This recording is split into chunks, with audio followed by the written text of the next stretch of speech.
innan lunch här nu så tänkte jag skulle prata med om koncentriska ringar.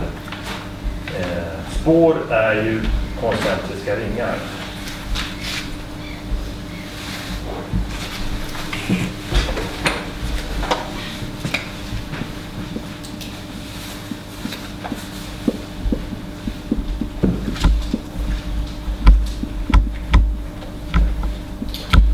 Koncentriska ringar. Koncentriska ringar. Och som vi tidigare sa, alla spår rör sig som ringar på vattnet. Det finns en mittpunkt där ett möte, en reaktion, en startpunkt. Och ringarna på vattnet, de rör sig utåt i koncentriska ringar. Och så funkar ju alla spår då. Om det är vatten, om det är det fysiska, om det är sand eller ljud eller lukt eller vibrationer eller vad det nu än är. Så finns det i litet och i stort så finns det koncentriska ringar. Och vi pratar också om hur kroppen har koncentriska ringar. En rörelse, du kanske börjar med huvudet, hur det påverkar, sätter ringar på vattnet i varje kroppsdel ner till foten, så skapar fotspår i sanden då, som vi sett idag. Eller tvärtom. Man snavar på någonting, man känner någonting på marken och hur det rör sig som vågrörelser upp i kroppen. Och det är det vi spårar. Men också det här landskapet har ju sina koncentriska ringar. Hur en människa kan påverka ett djur så påverkar en annan människa eller djur. Och det här kan kedjereaktioner kan påverka långt. Och vad jag tänkte att vi skulle få öva nu, från att det var rent teoretiskt, så ska vi ut och öva det här på varandra efter lunchen nu. Och konceptet är ju det att när vi rör oss genom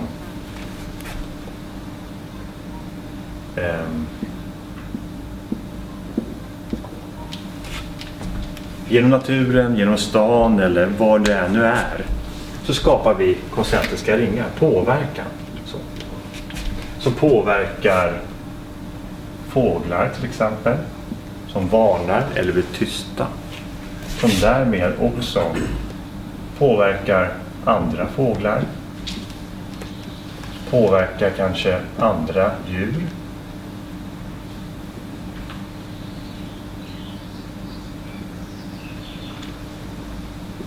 Typ katt eller kanin eller någonting.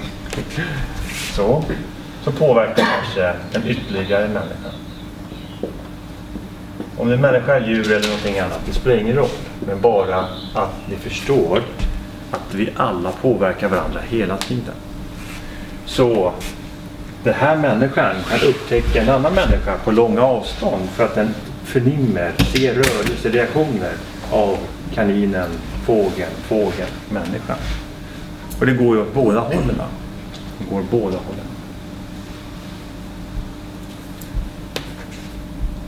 Vad vi ska nu göra, träna sen på, det är när vi går ut så vill vi minska våra ringar. Vi vill minska våra spår när vi är ute.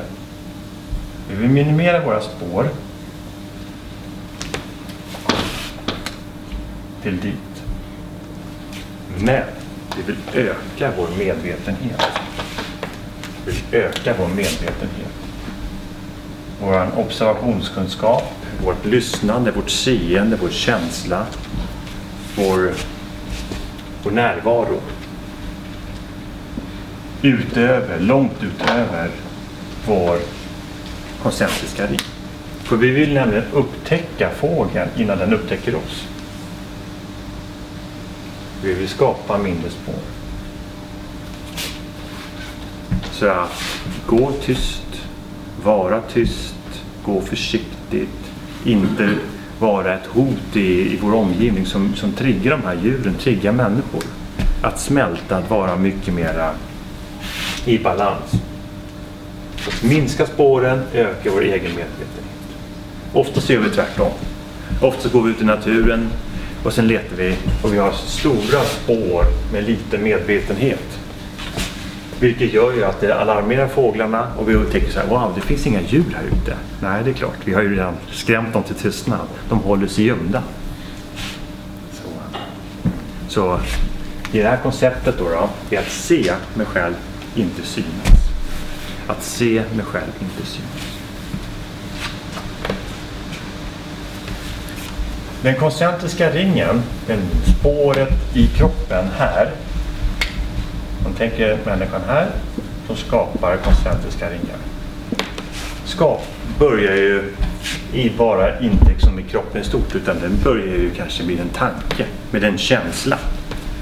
Om jag tänker, om jag rör mig, så påverkar det min kropp, såklart. Så varje liten kroppsdel skapar ju en koncentrisk ring. Från tanke, huvudrörelse, axelrörelse, ryggrörelse, höftrörelse, benrörelse, fotrörelse, markrörelse. All den här koncentriska ringen som rör sig. Tillsammans skapar den här stora påverkan på omgivningen. Så att både vara medveten om den lilla detaljen, den lilla rörelsen, kroppsrörelsen. Samtidigt att vara med och se den stora koncentriska ringen ska vi träna på. Vi kommer göra det nu i grupp då. Vi kommer samtidigt undersöka vår egen kropp. Vad är min kropp reagerar på? Vad är min kompis kropp reagerar på? Kan jag på så vis läsa de stora spåren i naturen? Jag ser min kompis vrida huvudet åt höger. Varför gör de det? Personen själv inte vet om det. Men kroppen har upptäckt det. Det är en koncentrisk ring, en reaktion. Någonstans, kanske undermedvetet eller så. Så genom att använda oss av de små koncentriska ringarna i kroppen så kan vi också upptäcka mycket mer i det stora. Att låta den här kroppen bli mycket mer friare, mycket mer intuitiv, känslig, sårbar för intryck, för spår, rörelse. Koncentriska ringar. Både i området men också i kroppen. I litet, i stort. Och där är den stora utmaningen. Att som tracker se detaljen i det stora. Att vara kvar i lilla fotrörelsen, armrörelsen, blicken, lilla ljudet. Samtidigt vara i kontakt med helheten hela tiden. Att man inte släpper något. För släpper man någon av de extremerna så har man fokus som en kamera mitt emellan. Det blir lite halvsuddigt sådär. Man ser inte objektet och man ser inte området i omgivningen. Så utmaningen är att se detaljen, se den här bilden man ska ta med kameran på sättet samtidigt som jag har koll på min omgivning. Det är det som är utmaningen att vara en tracker, spårare nu i början. Det ska vi träna på. Ja, man frågar på det? Vad bra, men då föreslår vi ta lunch, återsamling 12 om en timme och så går vi ut och praktiserar här sen.